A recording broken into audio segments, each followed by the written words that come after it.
السلام علیکم، میں حسن ظفر، یہ ہے پولیٹیکل زون۔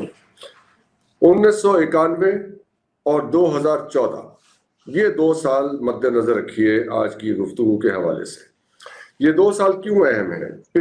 پچھلے 35 سال میں 1991 کے بعد جب سوویت یونین ختم ہوا تو پاکستان نے ایک اپرچونٹی مس کی اپنی اکانومی کو لبرلائز کرنے کی اور یہ جو اسٹیٹ اونڈ انٹرپرائزز ہیں انہیں پرائیویٹائز کرنے کی۔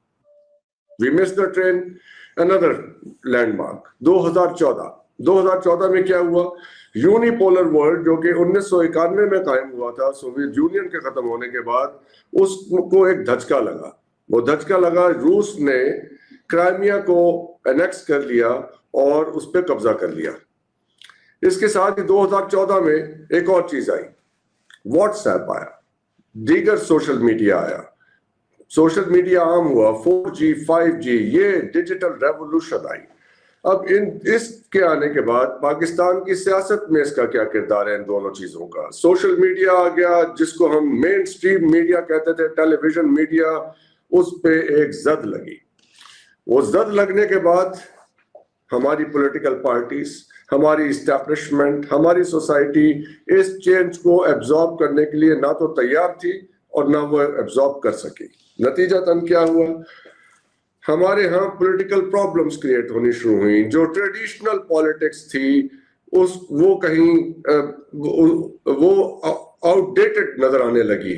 بہت ساری ایسی باتیں، بہت ساری ایسی چیزیں جو کہ پہلے منظر عام پہ نہیں آتی تھیں، منظر عام پہ آنا شروع ہو گئیں۔ ہماری جو فیوڈل کلاس اور جو انڈسٹریل کلاس اور جو ہماری پولیٹیکل ایلیٹ بنی ہوئی تھی، اس کو وہ تیار ہی نہیں تھی، وہ پولیٹیکل پارٹیز تیار ہی نہیں تھیں، اسٹیبلشمنٹ پوری ہماری، جتنا ہمارا بیوروکریٹک سٹرکچر ہے وہ تیار ہی نہیں تھا اس چینج کو ایبزارب کرنے کے لیے، اور نہ آج تک انہوں نے ایسی کوئی خاطر خواہ اس میں کوشش کی کہ وہ اس کے ساتھ اپنے آپ کو آگے بڑھا لے۔ نتیجتاً ہم ایک پولیٹیکل، سوشل، معاشی کرائسس کا شکار ہوئے اور اب اس کا سامنا کر رہے ہیں۔ اس ساری صورتحال میں 8 فروری کے الیکشنز ہوئے تھے۔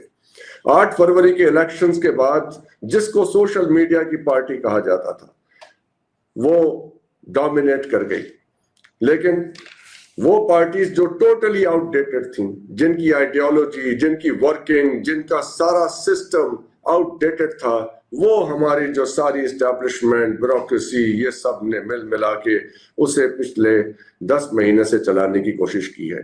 اور اب اس کو کنسالیڈیٹ کرنے کے لیے، مضبوط کرنے کے لیے آئینی ترامیم کی گئی ہیں، نئے قوانین بنائے گئے ہیں کہ وہ سسٹم جو کہ آؤٹ ڈیٹڈ ہو چکا ہے، رسٹڈ ہے، گرنے کو ہے، اس کو کسی طرح مضبوط کر کے سہارا دیا جا سکے۔